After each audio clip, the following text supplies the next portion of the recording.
Hello guys, Markera Feather Strong here with another pick a pile. I'm glad that you could join me today. So take a deep breath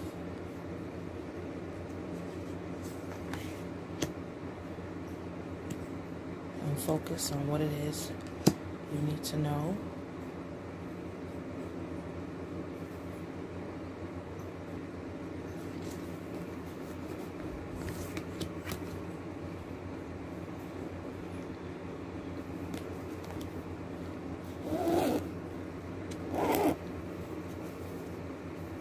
And let's get into the reading.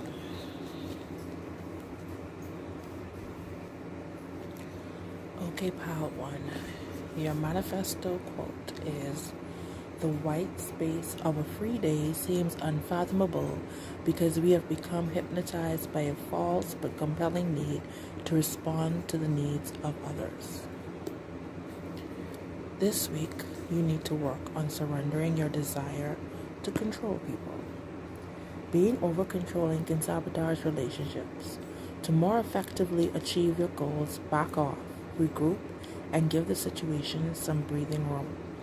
Interesting, and here it is, talking about responding to the needs of all others. That could be a symptom of trying to control people as well. Your sacred traveler card is ascending the mountain. Keep going forward. Okay, so what we have here is a need for you to let go of controlling people and let go of the desire to control people. Wrapped up in that is doing for others. Are you putting yourself first? Is it absolutely necessary that you do what it is that someone is asking you to do? Will their world come to an end? Will your world come to an end? Is it something that they're absolutely incapable of doing? Is it something that you could put off for a later time? How is it affecting you when you feel pulled in all these different directions? It's as simple as letting go and realizing that without your self-care, you're no good to anyone, most of all yourself. This over-controlling can sabotage relationships. So even doing for everyone else can actually affect your relationships negatively because it can build resentment in you and it can build a false sense of expectation in other people. So when you do tell them no, they are deeply hurt and offended and they take it personally. Give the situation some breathing room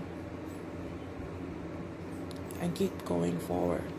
So even though this says to back off and to regroup, that's still a part of moving forward because it's going to propel you forward better than if you were to move forward burnt out, full of resentment, and just absolutely angry at everyone and everything.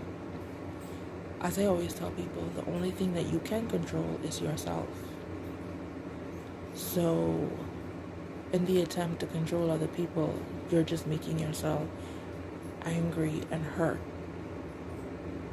Tune into your reaction to other people, to other people's actions, to other people's requests. Tune into what you can do to make sure that you're in a good space, to make sure that you're exercising proper self-care and letting other people know that no is a complete sentence. Are there people out there willing to do for you the way you are for other people? Are you overextending yourself for people that would overextend themselves for you? We're not being petty and we're not going tit for tat, but then we also have to understand that I cannot be in a position to always be the giver.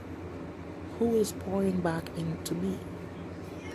And these are hard questions I had to ask myself going through life and understanding to guard my energy, to pull my energy back into me and understand who I allow into it and who I give it to.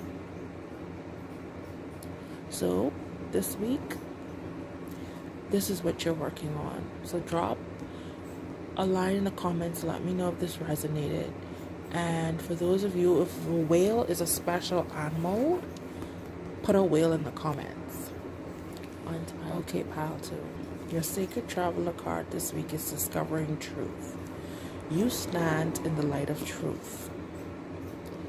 Your quote for this week is, "We cannot timidly wait for everything to fall into our laps.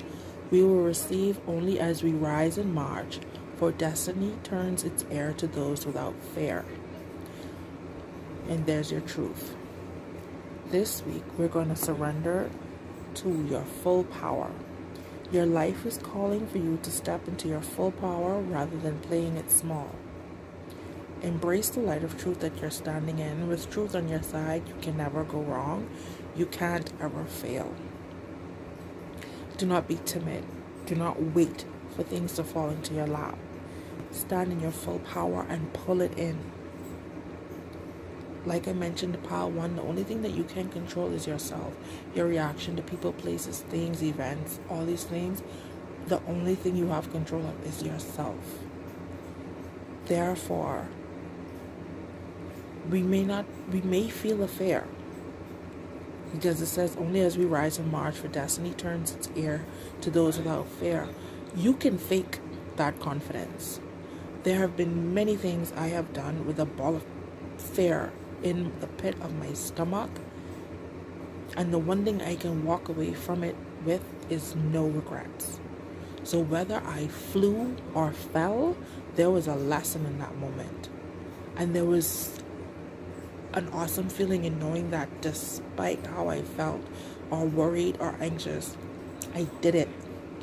And it also makes doing it the second time, the third time, the fourth time, the 100th time so much easier. You're claiming your power each time you face your fear. You are standing in the light of truth each time you face your fear. You're discovering more truth because you discover more strengths about yourself. You discover more abilities. You discover more opportunities. You open up the world so big for yourself. It can even apply to relationships. Have that tough conversation. Ask those hard questions. If you're just dating, ask those difficult questions. Find out what page that person is on. Discovering truth. Knowing your red flags and knowing whether or not you're putting up with them and knowing why you're putting up with them.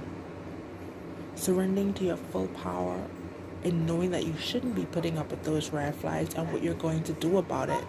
So whether it's you get couples therapy or help or coaching, or you split up and go in your separate directions. But whatever it is we do, we're not going to do it timidly. We're going to feel that fear, and we're going to hold that and use that as a propellant to push us forward, to keep us going, and to let us know that we are so much braver and so much stronger than we could ever imagine. So pile 2, let me know if that resonates with you. Drop a whale in the comments if whales happen to be your animal or something that's divine for you. And it's on to pile 3. Hey, pile 3 guys, what are you surrendering this week? You're surrendering to rest and sleep. To prevent burnout, slow down. Honor your need for quiet time and peaceful sleep to rejuvenate your mind, body, and spirit.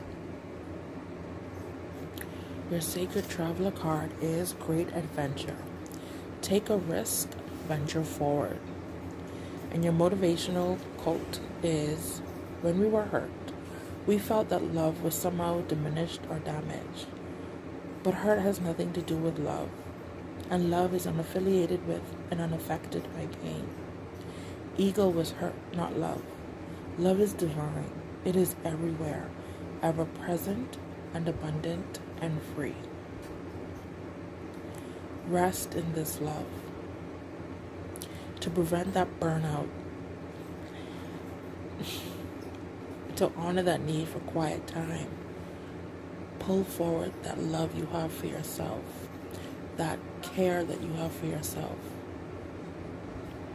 Put your ego aside, because when we're called to rest, the first thing we think about is who needs me, what needs to be done. Do I have the time for this? Should I be doing this now? Sometimes we carry a lot of guilt in taking a moment to rest. But truthfully, like I told pile 1, if you're burnt out and all used up, what good are you to yourself, much less anyone else?